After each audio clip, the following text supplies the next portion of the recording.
विश्व प्रसिद्ध रथयात्रा लगी तीन रथर चारि नाहाका उठा कार्य शेष हो स्नान यात्रा को उठा चारि नाहाका आज उठा रथयात्रा लगी द्रुत गति आगे चली रथ निर्माण कार्य तीन रथर 5 दंडा उभय पार्श्व गोटे गोटे पोल गयल आग एवं पछ निराड़ी सह संयुक्त होइछि। पोल गयल को मुंडाई रखिबापई 7टी टाण बा खंबी उभय पार्श्व दंडारे बिंध करा जाई सेटिंग करा जाइछि। चारि नाहाका उठिबा सहज हेबापई आज भोई सेवक माने पोल गयल उपरे भारा बांधी फाड़ी बटन काठ पकाइछथि। तीन रथर गारेड़ी एवं अळा निर्माण पई रथ अमीन तीन रथ चाड़ी को 4 गोटी लेखाए 6 फुट लंब काठ भोई सेवक सहायतार जोगाइथिले, जहाँकि तीन रथ महाराणा सेवक माने तार चौपट कार्य शेष पर्यायर पहुंची। निर्माण कार्य महाराणा सेवक माने और भोई सेवक माने समस्ते ठीक भाव निर्माण कार्य कर आमे धार्य लक्ष्य जो निर्दिष्ट दिन में जहाँ हवा था ठीक भाव चलित वर्ष श्री जगन्नाथ महाप्रभु रथ निर्माण कार्य बहुत सुरुखुरे चली। आज बर्तमान आमर चारि नाहाका उठिला यापर पाराभाड़ी एवं बेदी सिंहासन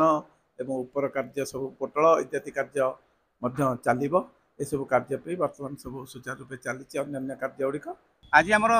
चारि नाहाका उठला चारि नाहाका आमर समस्त धारणा स्नान पूर्णिमा गोटे बोले कि सेमती ना आम कार्य गोटे स्तर अच्छी रथ कम गोटे स्तर अच्छी से कम जो स्तर को गला मैंने परवर्ती कम आम करूँ जेहेतु काली आमर गरगरा कंटा पड़ी गहल मोड़ा जाता गहल मोड़ा जवार परवर्ती कम हो चारि नाहाका उठा कम चारि नाहाका उठला अन्य कम गुड़ सब बाहर से अनुसार आज चारि नाहाका उठला पार्श्व निराड़ी पार्श्व गुज पार्श्व निराड़ी थोड़ा आउ सब दीटा पोल गहल 4टा पोल गहल मोड़ा सरला छंदा गहल मोड़ा हम यही भाव में आमर एपटे भी आम रथ खड़े परवर्ती कम भूई तैयारी हम ये सब कम आम हम बर्तमान कि पोल गहल मोड़ा चली चारि नाहाका उठला पोल गहल मोड़ा चली चारि नाहाका तो उठा प्रथम आम जो गहल उपरको उठेलु गहल मोड़ा सारा पर आमर फाड़ी रथ उपरको उठेलु फाड़ी रथ उपर उठा सारापर चारि नाहाका आणिक छकिलु महाराणा सेवक अनुकूल कर सारापर आम चारि नाहाका टेकिलु चारि नाहाका टेकी सारापर आम प्रथम हरिबोलटी पकईलु जोटा कि 3 नंबर हरिबोलटी।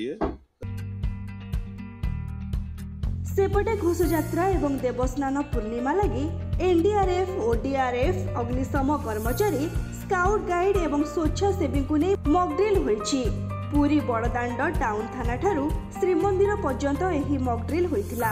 भीड़ मध्यरे असुस्थ होई पड़िथिबा भक्त मानकु उद्धार करिबा सह ग्रीन कॉरिडोर करा जाई एम्बुलेंस जीवा आसीबा लागि स्वतंत्र मॉकड्रिल करा जाइछि। पवित्र स्नान यात्रा एवं पवित्र रथ यात्रा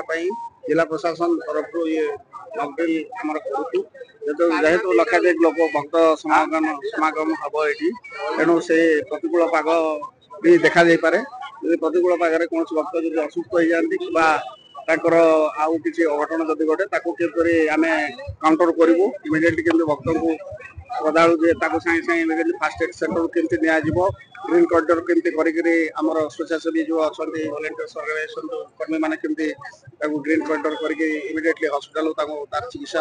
शिफ्ट करा जिवो से बाबद रे हमर गोटे मॉकड्रिल एनडीआरएफ टीम केउ माने एक्चुअली आपण जानथिबे जे जेतला हमर रथयात्रा हुए सेतले 20 लाख रु अधिक लोक एठी समागम होंते तेणु ता पूर्व केमती कौन से लोकंर परफेक्टली आम केयर नहीं पारिबा कारण आप जानते लोक जो अधिक हे से काजुआलिटी संख्या भी बहुत अधिक होता है तेणु कौ समय किए भी पड़ी कौ भाई अवस्था पड़ी तेणु आमर जिला प्रशासन तरफ एटा गोटे मॉकड्रिल थिला।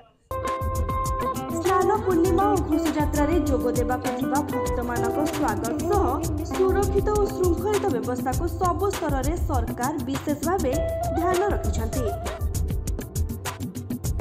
पुरीरू कैमरा पर्सन जितेंद्र साहू सह प्रीतिश महांती रिपोर्ट नक्षत्र न्यूज।